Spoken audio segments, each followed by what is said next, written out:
पुनः आप सबको नमस्कार। IBS 24 जन संवाद रायगढ़ चैप्टर में इस वक्त मेरे साथ मंच पर हैं उद्योग जगत से जुड़े हुए और समाज के सबसे प्रतिष्ठित पेशों में शुमार चिकित्सा जगत से जुड़े हुए एक शख्सियत। परिचय आपसे कराता हूं। श्री संजय अग्रवाल साहब हैं, डायरेक्टर हैं NR इस्पात से। और ये इलाका, ये ज़िला जाना जाता है उद्योगों के लिए, औद्योगिक विकास के लिए और उद्योग जनित कुछ समस्याओं के लिए भी। तो मैं आपसे इस विषय में विस्तार से बातचीत करूंगा। श्री श्रवण अग्रवाल साहब हैं, डायरेक्टर इंडस एनर्जी लिमिटेड से। एनर्जी की आवश्यकता आज हम सबको है और इस क्षेत्र में आप एक्टिवली काम कर रहे हैं। आपका भी स्वागत है मंच पर। और डॉक्टर राजू अग्रवाल साहब हैं, वरिष्ठ चिकित्सक हैं। आप सभी इन्हें अपनी सेवाएं प्रदान करते हुए देखते हैं आपके अपने क्षेत्र में। आप तीनों को नमस्कार, बहुत स्वागत है आपका इस मंच के ऊपर। जनसंवाद में हम सीधे सीधे शहर नगर विकास और चूँकि हम ये पॉलिटिकल मंच है तो इस क्षेत्र के विकास के लिए आपका विजन भी जानना चाहते हैं। संजय जी, सबसे पहला प्रश्न मेरा आप ही से है। अभी आपने भी सुना होगा पहले के पैनल्स को, औद्योगिक विकास किसी भी राज्य की रीढ़ होता है और अगर हम रायगढ़ क्षेत्र की बात करें तो ये उद्योगों के नाम से जाना जाता है। पर फिर भी यहाँ पर्यावरण का एक डिसबैलेंस दिखाई पड़ता है। स्थानीय लोग अपने कुछ इश्यूज़ को लेकर, चाहे वो मुआवजे हों, चाहे यहाँ उनको पर्याप्त संख्या में रोज़गार के इश्यूज़ को लेकर के बातचीत करते हैं। आपके मुताबिक उद्योग जहां की सबसे बड़ी ताकत हो, उससे जुड़ी समस्या अब तक सॉल्व क्यों नहीं हुई? सर्वप्रथम मैं आप सभी का धन्यवाद देता हूं। आपने मुझे सर थोड़ा माइक पास कर लीजिए। मैं सबसे पहले आप सभी का धन्यवाद देता हूं, आपने मुझे मंच पे स्थान दिया।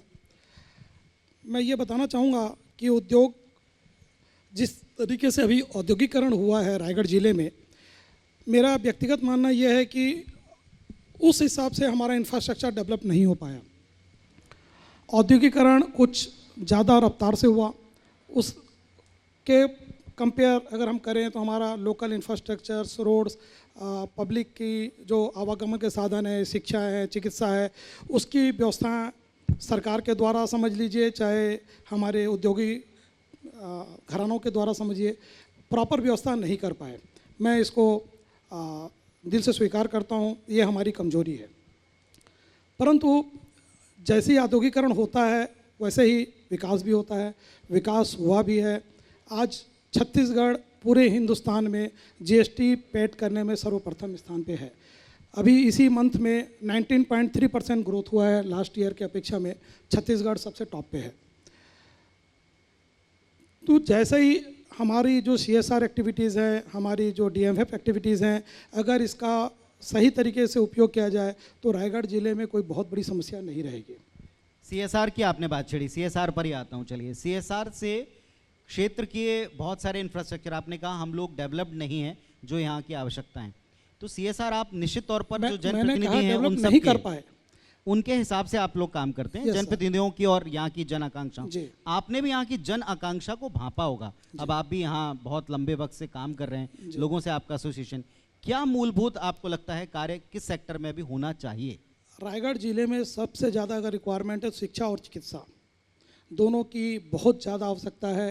रायगढ़ ज़िले में जितनी अभी पॉपुलेशन बढ़ी है, जितने लोग बाहरी राज्यों से यहाँ पे आए हैं, रोज़गार के अवसर बढ़े हैं, उससे ज़्यादा प्रॉब्लम जो हमारे को सबसे ज़्यादा आई है, हमारे यहाँ रोडों की इंफ्रास्ट्रक्चर की कमी है। रोडों की इंफ्रास्ट्रक्चर अगर अच्छा रहेगा तो जो परेशानियाँ दिख रही हैं, आपकी परेशानियाँ मतलब 25% पे आ जाएंगी, 75% परेशानियाँ वैसे दूर हो जाएंगी यदि रोडों की स्थिति और इंफ्रास्ट्रक्चर को अच्छा कर दिया जाए तो। अभी जो आपको सबसे बड़ी समस्या दिखती है पॉल्यूशन, इन्वायरमेंटल परेशानी जो दिख रही है, यदि रोडों की स्थिति अच्छी हो जाए तो इन्वायरमेंटल परेशानी 90% खत्म हो जाए। तो फंड यहाँ पर है, आप लोग यहाँ पर हैं, पॉलिटिकल विल पावर की आप कमी देखते हैं या कुछ और एजेंडेज हैं जो लोगों के मन में आपको लगते हैं? नागरिक के नाते आप क्या महसूस करते हो? मैं सामान्य नागरिक की हैसियत से बोलना चाहूँगा इसको कि वास्तविक में अगर विल पावर दोनों सरकार, दोनों पक्ष, हमारे पक्ष और विपक्ष अगर मिलकर इसको थोड़ा सा अगर पुशअप करें तो मुझे लगता है बहुत ही अच्छा डेवलपमेंट रायगढ़ ज़िले को मिलेगा और रायगढ़ ज़िले को इसकी आवश्यकता है। एक और बड़ा मुद्दा बार बार जो अपनी चर्चा में कहीं आप छूटता जा रहा है, एक मुद्दा है यहाँ के लोगों को रोजगार का, दूसरा सरकार स्किल डेवलपमेंट पे बहुत काम करने का दावा करती है, कर भी रही है। क्या आपको लगता है मैन पावर है और सारी दुनिया में हमारे प्रधानमंत्री जी कहते हैं कि हमारे यहाँ सबसे बड़ी युवा ब्रिगेड है, युवा शक्ति है, हम अपनी युवा शक्ति का यहाँ इस्तेमाल क्यों नहीं कर पा रहे हैं? भैया देखिए, अगर ये जिम्मेदारी किसकी आपको लगती है? जिम्मेदारी हमारी लोकल जनता की है, हमारी लोकल जनता, हम भी आज तक नहीं समझ पाए। आज से 3 साल पहले जब कोविड की स्थिति आई थी, जब लोगों ने पलायन किया था, लोगों ने घर वापसी की थी, उस समय भी तत्कालीन कलेक्टर से, मंत्री जी से मेरी काफ़ी लंबी मीटिंग हुई थी। हमने इसका रिसर्च भी किया था कि क्यों लोग लोकल पे काम ना करके यहाँ का पलायन करते हैं, बाहर जाकर काम क्यों करते हैं। हम जब यहाँ पे स्थानीय रोजगार उपलब्ध है, यदि आप हमारे अगर उद्योगपतियों की तरफ से अगर आप समझें, अगर हमें लोकल पे कर्मचारी मिलेंगे, श्रमिक मिलेंगे, तो हम बाहर से रोजगार के लिए आदमी क्यों बुलाएंगे, दूसरे स्टेट से हम क्यों बुलाएं। हमें तो दूसरे स्टेट से बुलाने से कई किस्म की परेशानियां आती हैं। उनको रहने की व्यवस्था देनी पड़ती है, उनके लिए हमारी सारी व्यवस्थाएं लेनी पड़ती हैं, उनको भोजन की व्यवस्था देनी पड़ती है। यदि लोकल को रोज़गार देंगे तो हमारी सारी समस्याएं दूर हो जाती हैं। वो अपने घर से आना जाना करेगा, घर पे खाना खाएगा, घर पे व्यवस्था करेगा।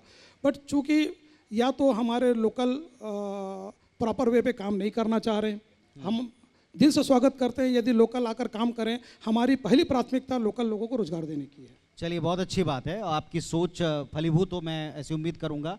हमारे साथ में यहाँ श्रवण जी भी हैं। श्रवण अग्रवाल साहब, एनर्जी की आवश्यकता जैसे हम कह रहे हैं सबको है, बिना एनर्जी के आज की तारीख में सब सून कहें तो ज़्यादा अनुचित नहीं होगा, लेकिन समस्या वहाँ भी यही है कि जहाँ एनर्जी की प्रोडक्टिविटी है उन इलाकों में भी अभी वैसे हालात नहीं बन पा रहे हैं जिनकी हम सपना देखते हैं। और रायगढ़ के बारे में आपका एक्सपीरियंस क्या है? यहाँ की मूलभूत चीज़ों के अभी भी उन्हीं चीज़ों की आवश्यकताओं पर हम काम कर रहे हैं इतने दशकों बाद, क्यों ऐसा, जबकि आप सब लोग यहाँ मौजूद हैं? माइक आपके पास है सर। सबसे पहले आप सभी को मेरा नमस्कार और IBC 24 को मैं धन्यवाद देना चाहता हूँ जी। पहली बात तो हर इंडस्ट्रियलिस्ट यही चाहेगा, कोई भी हो, हम हैं या जो भी हो, लोकल रोजगार और लोकल थोड़ा पास कर लीजिए। लोकल रोजगार और लोकल लोगों के सपोर्ट से ही आगे बढ़ता है। हर सिचुएशन, हर समय पे काम at the end local he person आएंगे। तो वो मुद्दा कहीं से नहीं है कि हमें या किसी भी आदमी को बाहर से आदमी लाना है या बाहर का डेवलपमेंट करना है। वो हर आदमी को, पहले आदमी घर में जाता है तो पहले झाड़ू पोछा करता है। तो हम भी, हमारा भी वही उद्देश्य और वही वो कल्चर है कि भाई हम अगर कहीं इंडस्ट्री लगा रहे हैं तो पहले वहाँ के नियर जो भी एरिया है, जो भी वहाँ की मूलभूत सुविधाएं हैं गांव की, पहले वो पूरी करने की पूरी कोशिश करते हैं। श्रवण जी, समस्या कहाँ है जब आप दोनों ये इस बात को महसूस करते हैं? समस्या कहाँ है? अगर मैं आता हूँ आपके पास, थोड़ा श्रवण जी को भी हम सुनना चाहेंगे। क्या आपके मुताबिक कहाँ प्रॉब्लम है? जब लोग काम करने के लिए आतुर हैं, आपसे काम मांग रहे हैं, आप काम देने के लिए आतुर हो, बीच में गैप कहाँ है? नहीं, गैप कहीं नहीं है साहब, गैप कहीं नहीं है। लोगों की रिक्वायरमेंट, सारी कहानी लोगों की रिक्वायरमेंट और अनरिक्वायरमेंट पे है। आज उनकी आपसे उम्मीदें ज़्यादा हैं, क्या आप ऐसा मानते हैं? उम्मीदें तो क्योंकि वो भी क्यों चाहेंगे अपना घर बार छोड़ के किसी दूसरे स्टेट में जाके उसी काम को करना, उतने ही रुपए पाना? नहीं, ये चीज़ें यहाँ पे थोड़ा डिफरेंस है। कोई भी आदमी घर छोड़ के जाता है तो ज़्यादा पैसे के लिए जाता है, कम पैसे के लिए कोई नहीं जाएगा। मैं यही पूछना चाहता हूँ। आज आप ये समझिएगा, इसको ऐसे देखिएगा कि अगर हम दूसरी जगह से भी बुला रहे हैं तो हम लोकल से ज़्यादा पैसे दे के बुला रहे हैं। तो कहीं ना कहीं हमको स्किल्ड मैन पावर की ही कमी एनालिसिस है यहाँ पे। या तो वर्किंग स्टेमिना की बात करेंगे अपन लोग, या वो जो क्राउड मास में चाहिए रहता है अपने को, वो मास एक जगह अवेलेबल नहीं रहेगा। आज अपन लोग देखते हैं, मैं अपनी इंडस्ट्री की बात करता हूँ, मुझे डेली 500 लेबर चाहिए। तो 500 लेबर वहाँ के नियर बाई जितने आ पाते उतने ही आ पाते हैं। बाकी भाई सबके अलग अलग फिक्स है कि भाई किसी को धान में जाना है, किसी को कहीं जाना है, किसी को कहीं जाना है। तो और जो बची कुची जनता है वो आती है, वो भी एफिशिएंटली काम जितने % अपन लोग आपसे भी मेरा यही सवाल है, अगर हम उन्हें एफिशिएंट बनाना चाहते हैं, सरकार उन्हें एफिशिएंट बनाना चाहती है, यही इलाके के और आपके यानी इंडस्ट्री के सबके हित की बात, पहल कोई क्यों नहीं कर रहा, या कर रहा है तो उसके रिजल्ट्स आने में कोई टाइम बाउंड तो हो? एफिशिएंट आप किसी को कभी नहीं बना सकते साहब। एफिशिएंट आदमी खुद अपने आप बनता है। मैं बोल दूंगा कि इस काम को कर ले तो वो उस काम को करके खुश है कि नहीं है, वो उसकी रिक्वायरमेंट है। चलिए, मुझे बहुत अच्छा लगा, आपने बहुत साफ गोई से अपनी बात रखी, स्पष्टता से बात रखी। अब आप क्या बताएं, आप क्या ऐड करना चाह रहे थे? मैं इसी पॉइंट पे आ रहा था कि लोकल पे जो हमारे मजदूर भाई हैं या जो स्किल लेबर हैं, मजदूर शब्द गलत है, जो स्किल लेबर हैं, अनस्किल तो सफिशिएंट हैं, यहाँ पे कोई इशू नहीं है। जो स्किल लेबर है एक तो स्किल की कमी है, उसके लिए हमें यहाँ पे प्रॉपर आईआईटी को या हमारे इंडस्ट्रियों के तरफ से भी हमें उनको स्किल करना चाहिए। अगर हम चाहेंगे, अगर बहुत ठोस कदम उठाएं, सभी इंडस्ट्री मिलकर, साथ में जिला प्रशासन और राज्य सरकार यदि मिलकर इसको ठोस रूप में अगर कार्यरत करते हैं, तो मुझे ये उम्मीद है कि 90% हम अचीव कर लेंगे। लोकल लोगों को स्किल करके हम रोजगार देने में सक्षम रहेंगे। चलिए, बहुत अच्छी बात। थोड़ा और डिटेल में इस पर आऊँगा, लेकिन फिलहाल डॉक्टर साहब से बात करेंगे। डॉक्टर साहब, अभी आपने दोनों को सुना। आप ही के जो मंचस्थ साथी हैं वो मानते हैं कि यहाँ इंफ्रास्ट्रक्चर के बाद में हेल्थ पर बहुत काम करने की आवश्यकता है। आपका इतना लंबा एक्सपीरियंस है, रायगढ़ हेल्थ के मामले में आज जिस स्थिति में है, क्या और किस वजह से है, जबकि यहाँ इतने इंडस्ट्रियल एरिया हैं, इतने सारे आपके उद्योगपति पैसे लेके तैयार हैं, फिर क्यों ये समस्या है? देखिए, पहले तो थैंक्स टू एवरीबॉडी। थोड़ा पास कर लीजिए sir mike. Thanks to everybody for everything. Sir, जो आप हेल्थ की अगर अपन चर्चा करें तो यह मानना होगा कि पिछले कुछ दशकों में हेल्थ की सुविधाओं में बहुत इम्प्रूवमेंट हुआ है, इससे कोई नकार नहीं सकता। इसमें प्रशासन, सरकार और उद्योगपति तीनों का योगदान है, और अभी भी एक लंबा सफ़र हमें तय करना है हेल्थ के इम्प्रूवमेंट के लिए, यह भी सत्य है। पर सबसे महत्वपूर्ण जो हमने खोया है इस बीच, कि इस ट्रीटमेंट को हमने सहज, सरल और सस्ता नहीं बना पाए। हमें प्रयास करना होगा कि जो ट्रीटमेंट में के जो हेल्थ के सेक्टर में विकास हुआ है, वो उद्योगपतियों के द्वारा जो किया गया है और सरकार के द्वारा किया गया है, वो आम आदमी को सहज, सरल और सस्ता उपलब्ध हो। इसकी कमी के कारण हमारा पूरा जो है शहर, हमारे ज़िला एक इस हेल्थ की समस्या से जूझ रहा है। बहुत अच्छी जगह है कि बहुत हॉस्पिटल में बड़े बड़े ट्रीटमेंट है, पर पेशेंट के पास पैसा नहीं है, तो क्या काम का। चांद बहुत दूर बहुत सुंदर दिखता है, पर उसको चकोर पाएगा कैसे? That is important. हमें इस पहलू पे ध्यान देना पड़ेगा। प्रशासन, सरकार और उद्योगपति तीनों को इस पे ध्यान देना पड़ेगा। तीनों जवाबदार और जिम्मेदार हैं इसके लिए कि इस मेडिकल ट्रीटमेंट को अंतिम व्यक्ति तक सहज, सरल और सस्ता पहुंचाएं। ये जवाबदारी है। डॉक्टर साहब, क्या पोस्ट कोविड आपको लगता है चीज़ें कुछ बदली हैं? क्योंकि हमने अक्रॉस द वर्ल्ड कुछ ट्रेंड्स देखे हैं। अब कोविड के बाद में ये दावा होता है, दो तरह के दावे। एक कहा जाता है कि हमने मेडिकल फैसिलिटीज़ को 3 गुना रफ्तार से, क्योंकि सब कुछ बंद करके आपको उसका डेवलपमेंट करना पड़ा। रायगढ़ में आपको लगा कोई फ़र्क पड़ा, या अभी भी वही प्राथमिक, द्वितीय और तृतीय श्रेणी की चिकित्सा पद्धति उसी को सुदृढ़ कर रहे हैं हम रायगढ़ में? वैसे ही है, कोई चेंज नहीं है, कोई परिवर्तन कौन जिम्मेदार है नहीं फिर? कोविड एक ऐसा फेज था जो आया और चला गया, उसकी भीषणता के साथ हमारे सामने पेश हुआ, पर इसमें डॉक्टरों की सजग मेहनत से और लगातार संघर्ष करते हुए इस तकलीफ को हम लोगों ने क्रॉस किया है। किसी प्रकार की उसके बाद हमारे यहाँ कोई मेडिकल सुविधा बढ़ी है, क्या इम्प्रूवमेंट हुआ, या कोविड के पहले और अभी में कोई खास अंतर है, ऐसा कोई महसूस मैं नहीं करता। आज के समय में अगर वही समस्याएं हैं, तो अब हम पुनः चुनाव के बहुत नज़दीक जा रहे हैं। बहुत सारी पॉलिटिकल बातें आपने भी सुन ली और हमने भी कर ली, और अभी आगे भी हम इस विषय पर बातचीत करेंगे। पॉलिटिकल विल पावर को आप कितना इसमें कटघरे में खड़ा करेंगे, किसी भी पक्ष का हो? पॉलिटिकल, ये बहुत सही बात है। पहली बात तो मैं आरोप प्रत्यारोप पे बिलीव नहीं करता हूँ जी। अगर हेल्थ को पॉलिटिकल पॉइंट से देखें तो प्रशासन भी उतना ही जिम्मेदार है जितना पॉलिटिकल विल पावर हमारे जनप्रतिनिधियों का।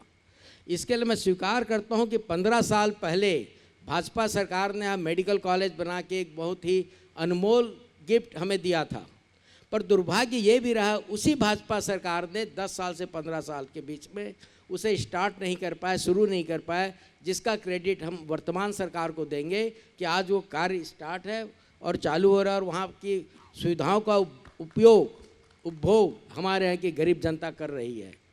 तो ये कहीं ना कहीं will power, political will power और प्रशासनिक विल पावर की कमी थी कि उस 10 साल तक बनी हुई बिल्डिंग को हमने शुरुआत नहीं कर पाए, जिसे मैं एक एग्जाम्पल के तौर पे आपके सामने पेश करना चाहता हूँ। श्रवण जी, मेरा एक सवाल आपसे भी है। आपने भी, अग्रवाल साहब ने शुरुआत की थी CSR के बारे में बात करने की, लेकिन CSR का सही इस्तेमाल अगर सरकारें और प्रशासन करना चाहें, ऐसे अनेक एग्जाम्पल हैं प्रदेश में भी और देश में भी, जिनके उद्योग समूह ने उस इलाके की तस्वीरें बदल दी। यहाँ की तस्वीर बदलने के लिए वो विजन इंडस्ट्रीज के पास नहीं है, गवर्नमेंट के पास नहीं है, लोकल प्रशासन के पास नहीं, कहाँ लैग दिखता आपको? सर इसको लैक नहीं बोलेंगे अपन लोग। क्या है फिर आपके मुताबिक? इंडस्ट्रियलिस्ट को रिक्वायरमेंट इतनी ज़्यादा है कि उस CSR मत से कुछ नहीं होना है। अपन बात कर रहे हैं पूरे ओवरऑल डेवलपमेंट की। CSR में क्या होगा सर? आज एक इंडस्ट्री का 4% अगर अपने को देना है, कम से कम एक सेक्टर हो सकता है सर। पर्यावरण अगर यहाँ की सबसे बड़ी चुनौती है, अगर यहाँ सबसे बड़ी जिम्मेदारी शहर की स्वच्छता की है, स्वच्छता के जहाँ बोर्ड लगे हैं उनके आसपास की स्थिति आप देख लें। नहीं सर, ये ईमानदारी से अगर कार्य किया जाए तो चिकित्सा के क्षेत्र में उद्योग जगत अगर चाहे, अगर सभी उद्योग जगत अगर चाहे, तो मैं ये गारंटी लेता हूँ रायगढ़ जिला चरम पर होगा। और रायगढ़ जिले में चिकित्सा के नाम पर किसी को 0% भी तकलीफ नहीं आएगी। एक छोटे से भी इलाज के लिए यहाँ से रायपुर जाना नहीं पड़ेगा, बड़े से बड़ा इलाज के लिए भी रायपुर जाना नहीं पड़ेगा। यदि उद्योग जगत, हम सभी भाई जितने उद्योगपति हैं, यदि ईमानदारी से अगर इस कार्य को करें तो ये कार्य संभव है। चलिए, आपने बहुत अच्छी बात की। और एक और, चलिए आपने थोड़ा ट्रैक बदल गया आपका, आपने मेडिकल फील्ड में आप उस सवाल को ले गए, मैं उनसे CSR पर। आप डॉक्टर साहब कुछ जोड़ रहे हैं? जी सर, वास्तव में मेरा ये मानना है विकास के नाम पे दिग्भ्रमित हैं हम लोग। विकास को हम लोग उद्योगों के विकास को विकास मानते हैं, मॉल पिक्चर हॉल बनने को विकास मानते हैं, शहर में कुछ क्लब्स बन जाएं उसको विकास मानते हैं। विकास ये नहीं है। हेल्थ से जुड़े विकास की अगर मैं बात करूं, हेल्थ की जो मूल समस्या है उसके मूल जड़ में पॉल्यूशन है। और इस पॉल्यूशन के लिए जवाबदार कोई एक उद्योगपति या प्रशासन या पब्लिक नहीं, या तीनों है। उद्योगपति को केवल हम आरोप लगा सकते हैं कि ये पॉल्यूशन फैला रहा है और केयर नहीं कर रहा है, फ्लाई ऐसे इधर से उधर डाल रहा है, ये बिल्कुल सही भी है। पर प्रश्न है, प्रशासन ने उन्हें बताया क्या ये फ्लाई ऐश कहाँ डाले? प्रश्न है, जो आपने प्रोडक्शन की परमिशन किसने दी? प्रशासन ने।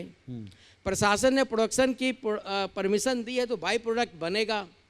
इस बाई प्रोडक्ट को डिस्पोज करने की जवाबदारी उद्योगपति की है, पर उसका साधन उपलब्ध कराना और तरीका बताना तो जवाबदारी प्रशासन की है।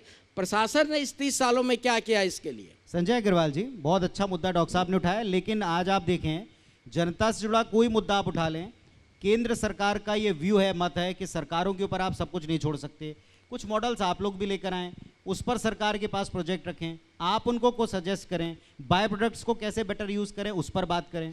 सर, सबसे पहले मैं डॉक्टर साहब की बातों से सहमत हूँ कि सभी सहमत हैं, तालियां बजा के हम सहमति प्रकट कर सकते हैं। सबसे बड़ी बात ये, अगर ये कहते हैं कि औद्योगिक विकास ही सब कुछ नहीं है, बट सबसे पहले मैं ये बताना चाहूँगा सर, एक उद्योग से मिनिमम 2000 परिवार का घर चलता है।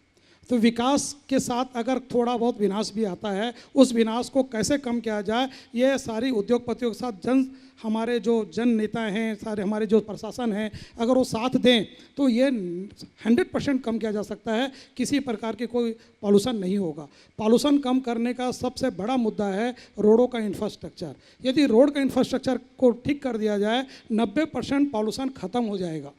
आप उस बात को, बट कुछ अनसॉल्व्ड इश्यूज हैं, जैसे फ्लाई ऐश का जिक्र किया। यस, उसी में आ रहा था पूरे सर, शहर पर अगर वो धुंध छाई उसी रहेगी पॉइंट तो पे आ रहा हूँ। फ्लाई ऐश सुंदर सड़कें भी शायद अच्छी ना लगें। डिस्पोजल के लिए बहुत इजी गोइंग है। हमारे पास में डेड खदाने माइंस जो हैं, डेड माइंस हैं, जो रायगढ़ से नियर बाई में सराउंडिंग 25-30 किलोमीटर के सराउंडिंग में कोयले की माइंस भी है जो डेड हो चुकी हैं, जो लाइम स्टोर की माइंस हैं जो डेड हो चुकी हैं। यदि उसको अलाटमेंट कर दिया जाए तो 100% डिस्पोजल हो जाएगा, संभव है। तो प्रशासन से इस संदर्भ में कोई बातचीत हुई है? कई बार हमारी डिमांड की जा चुकी है, हमारे द्वारा निवेदन किया जा चुका है कि उसको एक कार्यशाला बनाया जाए, हमारे साथ में एक ज्वाइंट मीटिंग किया जाए, उसका कैसा रास्ता निकालेंगे, कैसा डेवलप करेंगे, एक मॉनिटरिंग सिस्टम बनाया जाएगा, तभी पॉसिबल है।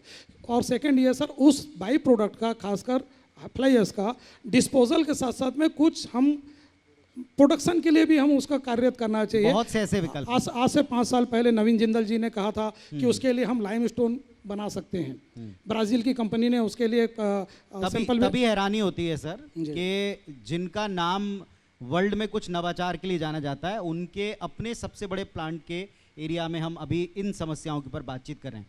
थोड़ा और आगे बढ़ते हैं, समस्याएं बहुत सारी, वक्त निकल जाएगा। श्रवण जी, याद है हमको जब 2G 3G 4G की चर्चा चलती थी तो रायपुर से पहले कई बार कुछ फैसिलिटीज़ रायगढ़ में हुआ करती थी, लेकिन आज भी यहाँ रेल को लेकर आम जनता संघर्षरत है, अच्छी सड़कों को लेकर संघर्षरत है, और तो और अगर हम केवल आपके उद्योगों से बात करें तो हवाई सेवाओं को लेकर अभी भी कमिटमेंट्स पूरे नहीं हो रहे। वाई, क्यों आपको लगता है?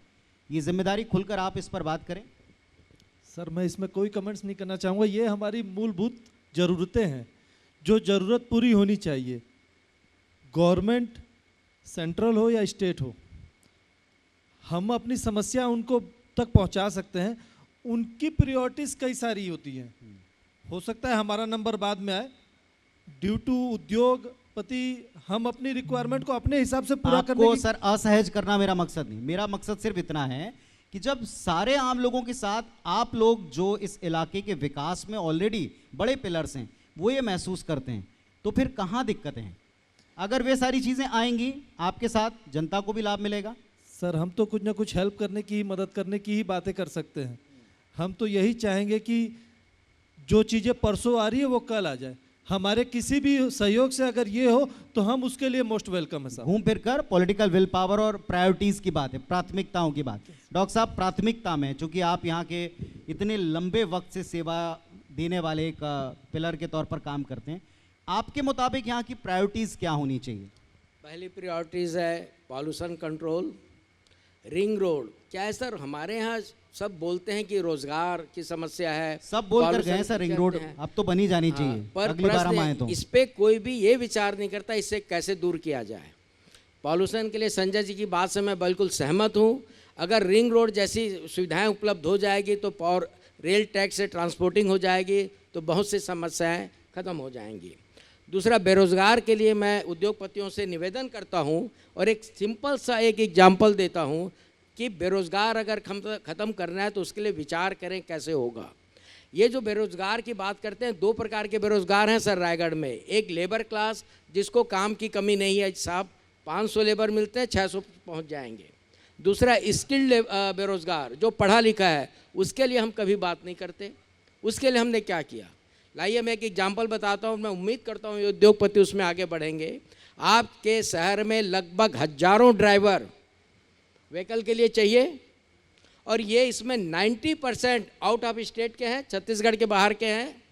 क्यों नहीं आप यहाँ पे कोचिंग और क्लासेस लगाते हैं, हमारे बेरोजगारों को ड्राइविंग सिखवाइए और उन्हें कंपलसरी। ये सवाल सर आपके सामने मैं दोनों के पास पहले ही पुट अप कर चुका हूँ कि आप इनिशिएट क्यों नहीं लेते? ये सरकार भी ले सर, ये केवल दोषारोपण का मंच नहीं, हल निकलना चाहिए। यही मैं इसमें क्या है सर, कोई भी कोचिंग क्लासेस एक संवैधानिक मुद्दा है जिसमें प्रशासन की सहमति के बिना कोई भी हाथ नहीं डालेगा। मैं तो प्रशासन को बोलता हूँ यहाँ पे coaching centre, driving centre start करें, इनकी मदद लेके ये कंपलसरी करे कि वहाँ से निकला हुआ स्टूडेंट, वहाँ का पाया हुआ सर्टिफिकेट वाले को ही ये अपनी फैक्ट्री में ड्राइवर का जॉब देंगे। हमारी समस्या कम हो गई। ठीक है, आपने दो प्रायोरिटीज बताई हैं। एक बहुत महत्वपूर्ण बात है, हर बात ये बोलते हैं कि स्किल्ड हमारे यहाँ नहीं है, इन्हें स्किल्ड ट्रेनर रोजगार चाहिए। साहब हमारे यहाँ जो पॉलिटेक्निक कॉलेज है, हिंदुस्तान के अच्छे से अच्छे पॉलिटेक्निक कॉलेज में है और इंजीनियरिंग कॉलेज के लेवल में है। आज से करीब 28 साल पहले मेरे पिताजी जननायक राम कुमार अग्रवाल जी ने ये मुद्दा उठा के जिंदल के मीटिंग में कहा था कि अगर आप हमारे लिए हितकर हैं तो उस पॉलिटेक्निक कॉलेज को आप टेक ओवर करिए और वहाँ पर वो ब्रांचेस स्टार्ट कराइए जो आपको चाहिए, वो फैकल्टीज स्टार्ट करके वहाँ पे हमारे बच्चों को एडमिशन दिलाइए, उन्हें पढ़ाइए, तैयार करिए। और उसके बाद डॉक्टर साहब थोड़ी सी हैरानी होती है मुझे, अभी हम पॉलिटिकल पैनल को सुन रहे थे, उनका भी कहते हैं कि उनका भी यही एजेंडा है कि ये उम्मीद वो रखते हैं उद्योग जगत से। उद्योग जगत को भी हम सुन रहे हैं, वो कहते हैं कि यहाँ प्रशासन का हेल्प मिलना चाहिए। कितने साल तक गोल गोल हम एक दूसरे पर बातें डालेंगे? गोल गोल नहीं है सर, आप प्रोजेक्ट्स बनाएं, आप उन पर काम करें। एक और बड़ा मुद्दा है जो मुझे लगा, हमारी टीम को लगा आते समय, इतना खूबसूरत चंद्रपुर भी, चूंकि हम पूरे ज़िले की बात करें, पास में है, आजकल रिवर फ्रंट का कितना क्रेज़ हो गया है। रिवर फ्रंट पर एक से बढ़कर एक लोगों को रोज़गार देने वाली चीज़ें, आप क्या सोचते हैं? मैं थोड़ा आपसे जानना चाहता हूँ, उनके विकास की तरफ कोई क्यों नहीं बढ़ता? नहीं, मैं सबसे पहले खूबसूरत भी बनाए थोड़ा। बिल्कुल, अभी माननीय मुख्यमंत्री जी और माननीय कलेक्टर महोदय के द्वारा इस चीज़ की चर्चा है सर, पूरे डिस्ट्रिक्ट को अगर आप देखें। पर रायगढ़ डिस्ट्रिक्ट में नहीं है सर। ओके, लेकिन फिर भी आप देखें, एक नहीं सर, 4 एग्जाम्पल मेरे पास। जी, मैंने केवल एक एग्जाम्पल रखा। नहीं सर, सबसे पहले तो नदियों के आसपास तो आप भी हैं, वृक्षारोपण को बढ़ावा देना चाहिए। अभी कलेक्टर महोदय ने 500 एकड़ ज़मीन पे वृक्षारोपण का लक्ष्य दिया है। हमारे इंडस्ट्री के द्वारा प्रतिवर्ष वृक्षारोपण किया जाता है, बट हमारी किसी गलती से समझ लीजिए हम लोग प्रॉपर उसका देखरेख नहीं कर पा रहे हैं। यदि वृक्षारोपण प्रॉपर कर देंगे तो वैसे ही खूबसूरत हो जाएगा। सेकंड ये है कि जो आप बोल रहे हैं कि चंद्रपुर के बारे में, हमारी सबसे बड़ी समस्या ये क्या सारे केवल एग्जाम्पल है। नहीं, हमने मैं उस बहुत सी एग्जाम्पल नदियां देखी का ही हैं, जो डॉक्टर साहब कह रहे हैं, मैं उस उसकी एग्जाम्पल को जानकारी ही होने के क्लियर बाद कर रहा हूँ सर। मैं कह रहा हूँ कि सबसे बड़ी प्रॉब्लम थी, आज 1 साल पहले अगर आप चंद्रपुर वाली रोड से आते तो आपको समझ में आ जाता पुल की क्या स्थिति थी। जानकारी तो है जब तक आपका इंफ्रास्ट्रक्चर डेवलप नहीं होगा, खूबसूरत नहीं कर पाएंगे आप। आपका इंफ्रास्ट्रक्चर सबसे मस्ट है सर। पर एक प्रॉब्लम आपको नहीं लगता श्रवण जी, ये भी है, आपने पहले रोड्स बना दी, अब आप वहाँ का फिर डेवलपमेंट करेंगे, फिर आपको कई चीज़ों के लिए उसको खोदना पड़ेगा। आम जनता तो इससे बड़ी परेशान है, शहर के अंदर भी और शहर के बाहर भी। पहले ऐसा लगता ही नहीं है कि आप 10, 15, 20 साल, 25 साल को लेकर कोई प्लानिंग करते हैं। छोटे छोटे पुल बने हैं। आज यहीं पर हम आ रहे थे, हमने देखा कितना सकरा पुल है नदी के ऊपर कि ट्रक्स को एक साइड रोकना पड़ता है, किसी को रिवर्स जाना पड़ता है। सर इसी को बोलते हैं स्ट्रक्चरल टाउन प्लानिंग। सबसे ज़्यादा ज़रूरी उसकी है हमें। अगर हमारी सब चीज़ स्ट्रक्चरल वे में होगी ना तो अपनी 99% प्रॉब्लम दूर हो जाएगी। एक्चुअल में क्या है सर, अपन लोग बहुत पुराने बसे हुए हैं। अब जैसे नया रायपुर आ रहा है, ये सब प्लान वे में आ रहे हैं, सब एरिया आइडेंटिफाइड है, सारी वर्किंग आइडेंटिफाइड है, पहले से इंफ्रास्ट्रक्चर जो भी बेसिक चाहिए था वो सब डेवलप्ड है। अब अपन लोग फैल रहे हैं, फैलने के साथ साथ जो उनकी डेवलपमेंट मेनली आनी चाहिए, जैसे यहाँ पे अभी रायगढ़ में रिंग रोड नहीं है, छोटी से छोटी जगह में रिंग रोड है सब, आधा ट्रैफिक शहर होके गुजरता है, गाड़ी का बहुत बड़ा पॉल्यूशन और साउंड का बहुत बड़ा पॉल्यूशन है जी। जो भाई अल्टीमेटली अपन लोग इंडस्ट्रियलिस्ट हैं सर, तो 90% लोगों का तो ये कहना आएगा, वो अग्री भी है और वो सही भी है आप जो बात खुलकर नहीं कह पा रहे हैं, ड्यू टू इंडस्ट्री ये ट्रैफिक आया है हमारे यहाँ। जी जी बिल्कुल आप ठीक कह रहे हैं। ये बात शहर के बाशिंदे महसूस करते हैं। बाहर से आके 2 दिन भी 2 घंटे भी आप बिताएंगे तो आपको समझ में आता है कि यहाँ पर ये सारी चीजें। डॉक्टर साहब मैं वृक्षारोपण पे अपनी बात रखना चाहता हूँ। ये दुर्भाग्य है कि पिछले कई सालों से अभी अगर कैलकुलेट करेंगे तो लाखों करोड़ों वृक्ष उत्पन्न हो गए होंगे, लगा दिए गए होंगे, पर रिजल्ट जीरो है, पब्लिक की ओर से भी, एनजीओ की ओर से और उद्योगपतियों की ओर से। अगर इसमें एक प्रशासन और उद्योगपति और एनजीओस में एक सहमति बने, सहमति किस रूप में बने कि जैसे रायगढ़ से घरघोड़ा 35 किलोमीटर की दूरी है, अगर हम ये प्लानिंग करके करें कि जो आवश्यक चौड़ाई रोड की है उसको छोड़ के ये फिक्स करें कि हर उद्योग हर साल सिर्फ इस रोड में ही एक बार प्लांट लगाएगा, पौधे लगाएगा, तो 2 साल के अंदर जो भी एनजीओ सब उसी में लगाएं।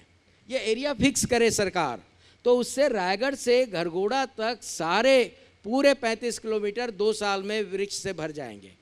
और ये वृक्ष से बढ़ेंगे तो जो साउंड पॉल्यूशन बोल रहे हैं वो रोकेगा, एयर पॉल्यूशन जो डस्ट का रोग रहे हैं जो आता है वो भी रोकेगा। वो एक पर्दा है, पॉल्यूशन को रोकने के लिए एक पर्दा है, लेकिन हम कहीं पर भी 5 पौधे लगाते हैं। डॉक्टर साहब शहर के अंदर की ग्रीनरी के बारे में आप संतुष्ट हैं? बिल्कुल नहीं सर। शहर के मेन स्पॉट्स के बारे में आप संतुष्ट हैं? आप किसी भी मुख्य मार्ग पर निकल जाएं, आपको लगता है रायगढ़ का जो स्टेटस हम अपने जहन में लेके यहाँ आते हैं इस मुताबिक आपको कोई इलाका दिखता हो? नहीं है सर। उसकी बेसिक वजह ये है कि हमारा शहर 100 साल पुराना बसा हुआ है और 100 साल पहले इस वृक्षारोपण की और हरियाली की ज़रूरत महसूस बस्ती के अंदर नहीं की जा रही थी। तो जो भी निर्माण है वो इससे अधूरा है, अछूता है वृक्षारोपण से। लेकिन जो एरिया अब किनारे बन रहे हैं, नई कॉलोनीज बन रही है, वहाँ ज़रूर डेवलपमेंट हो रहा है, वहाँ पे लोग वृक्षारोपण कर रहे हैं। सरकार का भी प्रेशर है, कॉरपोरेशन का भी प्रेशर है, लोगों की खुद की विलिंग है कि हम वृक्ष लगाएं और सब प्रकार का सहयोग मिल रहा है। तो जो शहर के आपके बीच में नहीं दिख रहा है, हरियाली नहीं दिख रही है, तो उसकी बेसिक वजह है हम यहाँ से 100 से 150 साल पुराना हमारी बस्ती है। अब वो संभव नहीं है कि वहाँ पर वृक्ष लगाए जा सकें। जी जी ये हर शहर की प्रॉब्लम है जो आपने जिक्र किया। संजय जी, अब हम थोड़ा आगे के बारे में सोचें, क्योंकि हमने समस्याओं पर भी बात कर ली, प्रायोरिटीज़ भी सेट कर ली। आपको क्या लगता है किन विषयों पर अब आपकी इंडस्ट्री को या आपके तमाम उद्योग समूह को आगे बढ़ना चाहिए? कुछ आपकी भी इच्छाएं होती होंगी रायगढ़ को लेकर। रायगढ़ में सिर्फ 3 चीज़ों की बहुत ज़्यादा ज़रूरत है साहब। सबसे पहला स्किल डेवलपमेंट कार्यक्रम जो हम लोगों को लोकल लोगों को रोज़गार देने के लिए स्किल करें। सेकेंड है, सबसे ज़्यादा समस्या है हमारे चिकित्सा क्षेत्र की, जो कि आज छोटे से छोटे इलाज के लिए हमारे को रायपुर दौड़ना पड़ता है, और इतना कमज़ोर है यहाँ से रायपुर का रोड कि आदमी पहुँचने से पहले 70% लोगों को डैमेज हो जाते हैं। तीसरा है, सबसे बड़ी शिक्षा की रिक्वायरमेंट है हमारे यहाँ। जब शिक्षित होंगे तो ऑटोमेटिकली आपका स्किल भी होंगे और समझदारी भी आएगी, और लोगों के पास स्वरोजगार भी होगा। नौकरी करना ज़रूरी नहीं है, स्वरोजगार भी बहुत सारी हैं। हमारी जो इंडस्ट्रियां हैं उनकी पार्ट इंडस्ट्री बहुत सारी हैं। अगर हमारी सरकार चाहे तो हम इंडस्ट्री भी साथ देने को तैयार हैं। हम छोटे छोटे, जैसे अभी रीपा के नाम से गवर्नमेंट ने स्कीम चालू की है, ऐसा ही अर्बन इंडस्ट्रियल बेल्ट चालू किया है। कल ही शायद, आज या कल में ही गवर्नमेंट ने यहाँ पे डेवलप किया है। तो हम चाह रहे हैं सर ऐसा ही प्रोग्राम, खासकर हमारे गिरवानी तमनार बेल्ट के अंदर गिरवानी की रिक्वायरमेंट है, इधर संबलपुरी में रिक्वायरमेंट है, इधर सारंगढ़ के आसपास रिक्वायरमेंट है। ऐसा अगर हम जगह जगह कर दें, खासियाँ शहर के चारों कोने पे कर दें, तो आधी समस्या हमारी ख़त्म हो जाएगी। सेकंड सर, जो मैं शहर के बारे में आपको बताना चाह रहा था कि शहर में क्राउड इतना बढ़ गया, उसका रीज़न ये है सर, हर आदमी के पीछे में एक एक गाड़ी हो गई है। ट्रैफिक इतनी ज़्यादा हो गई है शहर में, ट्रैफिक की समस्या इतनी ज़्यादा है कि जब तक रिंग रोड नहीं बनेगा ये समस्या दूर नहीं हो सकती। हमें रिंग रोड की आवश्यकता है, उससे ज़्यादा आवश्यकता है जो गिरवानी बेल्ट है सर, गिरवानी तमनार जो बेल्ट है हमारा, सबसे ज़्यादा औद्योगिकरण वहीं पे हुआ है। सरकार को मैंने भी डिमांड की थी, मैं माननीय मुख्यमंत्री जी से मिल के भी आया था। मुख्यमंत्री जी ने इस बात को प्रमुखता से सेंट्रल गवर्नमेंट पे रखा भी कि गिरवानी के आसपास हमें एक गुड्स स्टेशन की रिक्वायरमेंट है, जो अगर हमारी वहाँ रॉ मटेरियल्स अगर हमारे पास बाई रेल अगर हम पहुँच जाते हैं वहाँ पे, तो 90% ट्रकों की मूवमेंट कम हो जाएगी। ये हमारी रिक्वायरमेंट है। बट समस्या हमारे साथ है कि हमारा जो इंफ्रास्ट्रक्चर है, एक तरफ पहाड़ है, एक तरफ पूरा फॉरेस्ट है, वहाँ से बीच से करना, उन्होंने सर्वे भी करवाया, सर्वे में सक्सेस नहीं हो पाए हैं। बट अगर कोई भी रास्ता निकलता तो एक ऑप्शन ये भी है हमारे। मैं आपसे भी पूछना चाहूँगा श्रवण जी, यहाँ की स्ट्रेंथ आपको क्या लगता है जो अब तक यूटिलाइज नहीं? क्योंकि इंडस्ट्री की एक बड़ी पावर होती है कि वो अच्छी तरह समझ लेते हैं कि हमारी स्ट्रेंथ ये है जो हम और यूज़ कर सकते हैं, यहाँ इस्तेमाल किया जा सकता है। खाली रायगढ़ को नहीं बताऊंगा, पूरे छत्तीसगढ़ में हम लोग मिनरल रिच पर गिने जाते हैं जी। हमारे पास आयरन ओर भी है, हमारे पास कोल भी है। और इंडस्ट्री को, मतलब स्टील इंडस्ट्री को तो यही चाहिए सब। अगर ये दोनों चीज़ का अलॉटमेंट हम लोग को हो जाता है, आज किसी भी आदमी को गवर्नमेंट की जो स्कीम होती है उसी में मिलता है। कुछ बड़े बड़े प्लेयर्स हैं जिनकी वर्किंग इतनी स्ट्रांग है, शायद हम लोग वहाँ तक नहीं पहुँच पाते हैं, तो माइंस उनको अलॉटेड है, जिसका बेनिफिट हमें एज ए लोकल इंडस्ट्रियलिस्ट नहीं मिल पाता। अगर वो किसी भी कारणवश हमें मिल जाए तो शायद हमारा इंफ्रास्ट्रक्चर कुछ और हुआ। ये मंच सर, इस पे आपने जो भी बातें रखी हैं ये डायरेक्टली वहाँ भी पहुँच रही हैं जहाँ पहुँचना चाहिए। और इस मंच के द्वारा एक बात हम आप तक भी रिक्वेस्ट करेंगे कि आप दोनों स्किल डेवलपमेंट को लेकर जितने कंसर्न हैं और जितने जनप्रतिनिधि यहाँ आकर गए हैं, अगर वे थोड़ा भी कंसर्न हैं तो कृपया इस दिशा में अगली बार हमें यहाँ से ज़रूर कुछ पॉजिटिव नोट ले जाने का और यहाँ के नवाचार को दूसरी जगह बताने का मौका मिले। जोरदार तालियां इस पैनल के लिए होना चाहिए। बहुत ईमानदारी से साहब कोई ने अपनी बात रखी, आपने बहुत बहुत धन्यवाद आपका। और मैं श्री रविकांत डेमोले जी IBS 24 से जो मेरे सीनियर सर हैं उनको मंच पर आमंत्रित करता हूँ कि हम सभी की तरफ से आपके लिए एक टोकन ऑफ रिस्पेक्ट है, आपने हमें समय दिया, बहुत बहुत धन्यवाद आपका। धन्यवाद सर आपका।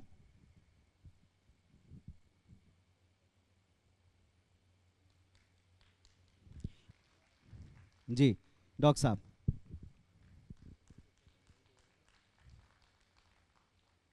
बहुत बहुत धन्यवाद सर आप सभी का, और wish you all the luck.